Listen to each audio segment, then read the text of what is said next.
I have not given a book a 10 out of 10 in a very long time. But the way Gary comes at you, you're literally like, damn.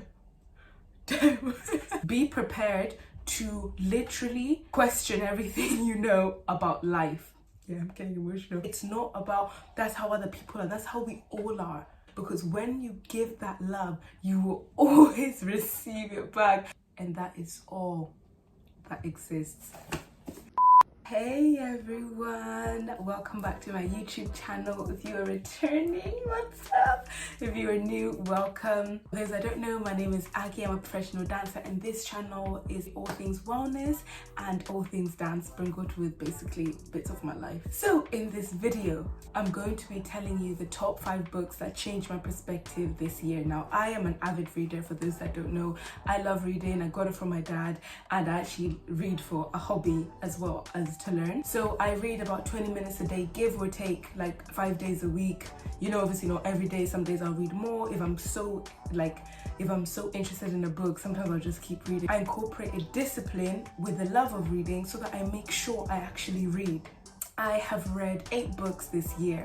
I'm currently reading the 8th, and I started in March because I was living my best life in Kenya from January to early March. So I came back and I wanted to do a book a month. There are books that took me 2 months because they were just, it's not about getting through a book a month, it's about actually taking the information in, and some of them were like, wow. Anyway, so I'm just going to tell you the top 5 books that have changed my perspective and why, and I would definitely recommend each one of these books that I'm going to talk about. And I think I'm going to do this video every year, you know? So let's get into it. Also, if you enjoy any part of this video, please give this video a thumbs up. Do not forget to hit that subscribe button. And you can follow me on my Instagram. I usually give snippets of the book I'm reading like every morning, so you can keep up to date with what I'm reading. That has helped a lot of people, and they've actually taken book recommendations just from the snippets that I give on my Instagram. But anyway, we're gonna get into it. Before I begin, as a disclaimer, there are 2 books that I don't have physically with me that I read because I spoke to my mum about them so much. She demanded I left them in Bristol. I live in London right now, and Bristol is like home. So they're both with her, but I know those from the back of my head, so I'll still be able to tell you everything else, and I'll show you, you know, the picture of what the cover looks like if you want to get it. So this is the first one. This is Susan Jeffers' The Feel the Fear Guide to Lasting Love, okay? Now, she has one of Feel the Fear and Do It Anyway. You might have heard that book. That book is insane too. I didn't read that one this year. So I came back from holiday in March and I read this book. It's amazing. This book can be read whether you are single, whether you are in a relationship, newly in a relationship, whether you're in a rocky part of your relationship, whether you are going through a divorce, whether you're in a marriage, whatever the case may be, honeymoon period. Books aren't only meant to be there when you're having a bad time. You know, this could be to enhance it. So I have a bae, right? And actually I read this book when I first got back from Kenya, which is where we met. And it did help that I was in like the most love feeling. I was in that honeymoon phase, so I was very open to this material. This book is basically a guidance. It is based on the concept of self-love. The biggest takeaway I got from this is that the aim of a relationship is how to be a loving person. And she always says, in every situation, how can I be a more loving person? So that removes so much of what the other person is doing, what the other person is not doing, because when you give that love, you will always receive it back when it's genuine. And I'm laughing because I know that feeling of when you're being stubborn and things like that. So yeah, I was very receptive to this because I was in a really good space. I was in like that bubbly place. Me and my boyfriend, we were discussing this book as I was reading it.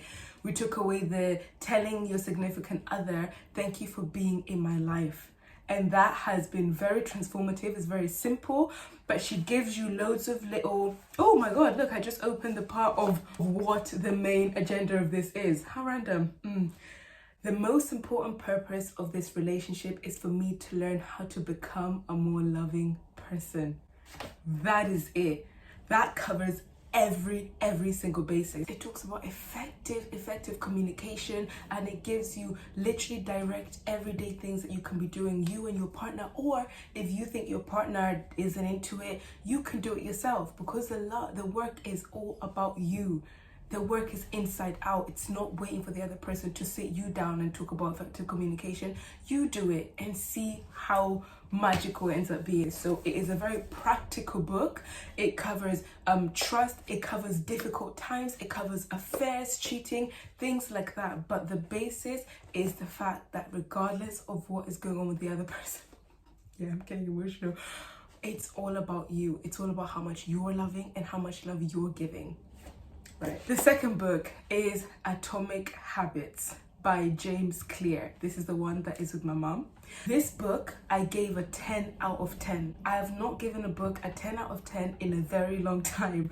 Reason being, it is practical, it is easy to follow, and you can't argue against it. He has facts upon facts, right? And it is the reason why I actually started my YouTube channel. After I finished the first chapter of that book, I started my YouTube channel the next day. The biggest thing I got away from that book was we overestimate the change that can happen in 1 year and we underestimate the change that can happen in 5 or 10 years. The first chapter is what got me in. I was like, I did a 20-minute timer and did it 3 times because I just could not put that book down. 1% of change in 1 day is all you need. So I realized that I would overestimate, oh my God, I have all these ideas, I want to do this, I want to do that, I want to do that. But because you're just overestimating how much you can do in that 1 day or in that 1 month, you almost don't end up doing enough, or you don't end up doing what you need to do. So when he says all you need to do is worry about being better 1%, 1% each day. So when I did that, I released so much pressure on myself that I was, overthinking whether to start YouTube, whether to do this, whether to do that. And I just thought, Aggie, just do 1 video a week. 1 video a week is the 1%.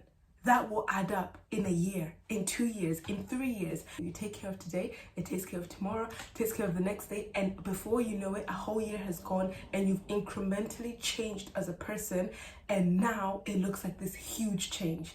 Now it looks like, oh my God, overnight success. No, it's not. It's 1%. This book, you have to read it, okay? Buy it now for someone, for Christmas, for yourself, and start it January 1st.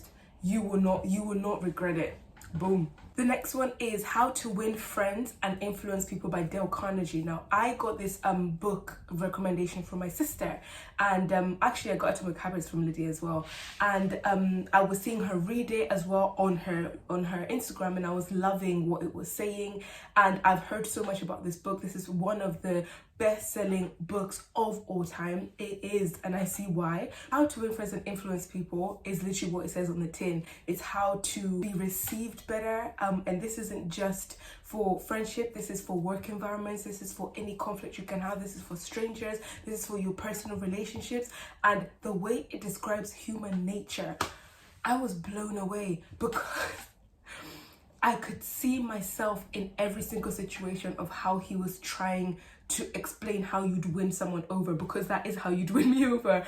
And humans are all the same. Like, our functions fundamentally are the same. We want to feel loved, we want to feel seen, we want to feel appreciated, we want to feel heard. We want to feel heard.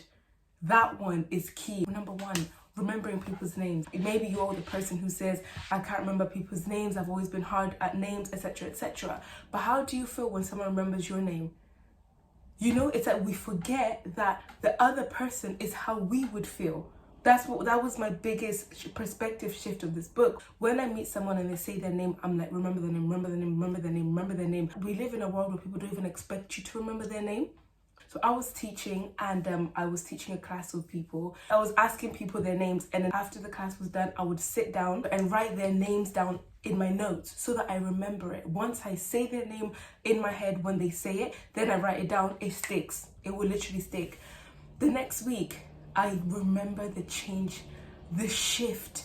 Whenever I would call someone by their name, you just see the light in their face. And I feel the same too. Like, when you don't think someone knows your name and then they say it, you're like, so we are the same. We are one and the same. So this book, it just makes you put yourself in other people's shoe, in the same shoe you would wear. It's not about that's how other people are. That's how we all are. So much about business, so much about let the other person win. Hear the other person out, agree with them, let them feel heard. and the changes in business, the changes in life. You know, people want to feel important. They do. So make them, let them feel important. And the reward is that you're probably going to get the same back. So that one is top of the range. Boom. This book, guys, this book took me 2 months. It is because it's wordy, but this book is called The Seat of the Soul by Gary Zukov.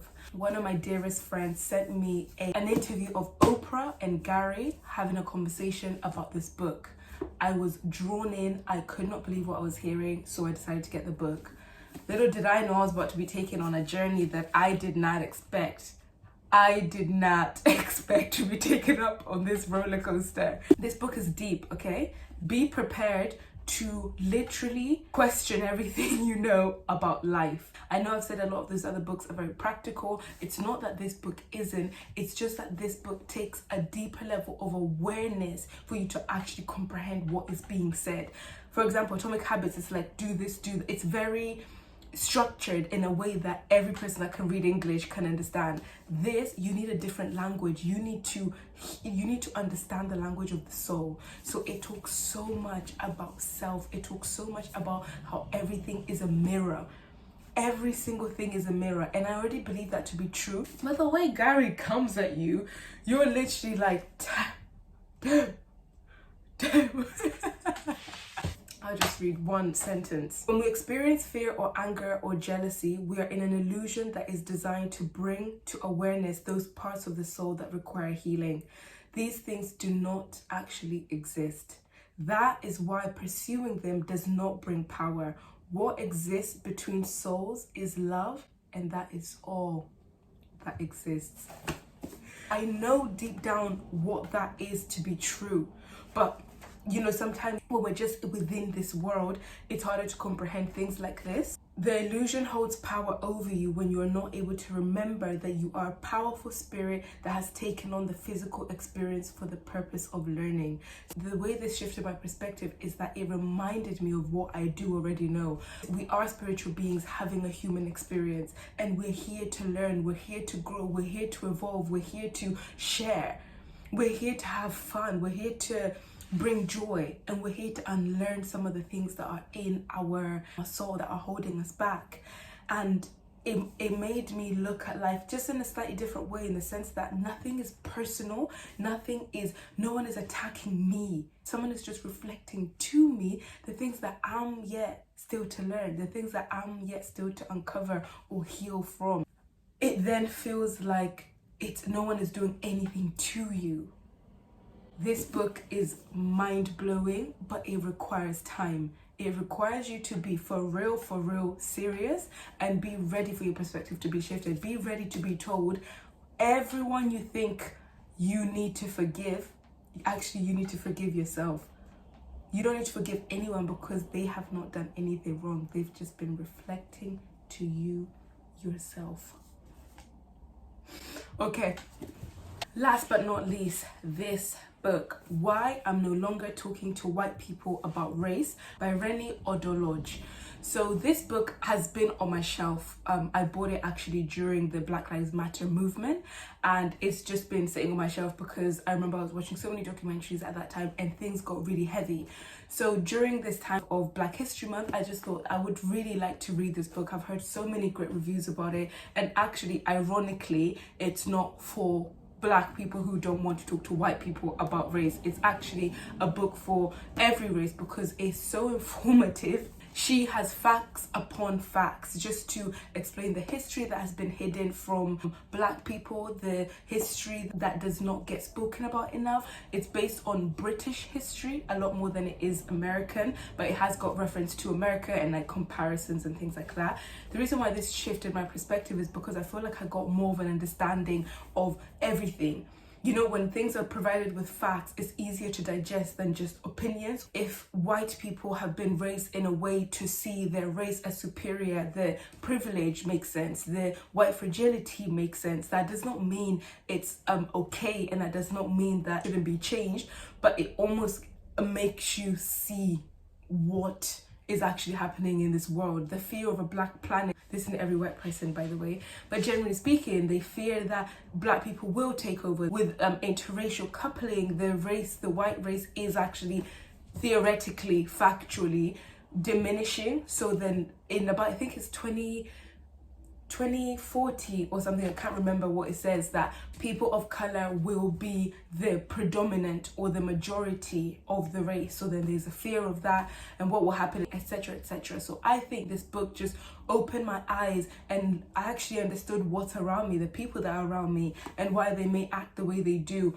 It just opened up my brain, I think, and it did confirm certain things, but it also educated me a hell lot, and it actually empowered me, because I see why they want to hide certain things about history. I see why the system, the white supremacist system is what I mean by why they want to keep things the way they appear to be, when it's actually not what the history is. It's just what they're telling us that history is. So I would really recommend this for every white and black person and brown person. There's a lot of history about Indians and Pakistanis that I didn't actually know, and they have faced so much adversity with the history of this country. So I will say that it was heavy, especially with my own personal experience with race as a Kenyan born British, though living in England, black woman. It was heavy, but it also was empowering, and it also was enlightening. And that's it, guys. I hope that has helped you. Those books have definitely shifted my perspective this year, and I'm really looking forward to, you know, broadening my mind, and just I'm always ready to learn and find new ways that I can be a better person, a better me. So I hope that has helped. I didn't want to give too much away, but I hope the explanations I give will allow you to be like, okay, do you know what? I need that kind of book. I need Seat of the Soul. Actually, I need Atomic Habits. You know what? I think I need How to Win Friends and Influence People. You know yourself, depending on what you need to do. But I will do a lot more of these, because I actually just realized how much I love talking about books. So maybe book club with Ags. How about that? Who knows? And also, guys, let me know in the comments which books have changed your perspective this year, whether you've read any of these books, whether you've heard about any of these books. Let me know, because I'm always ready for a new book. All right, guys, have an amazing day, and I will see you soon. Bye.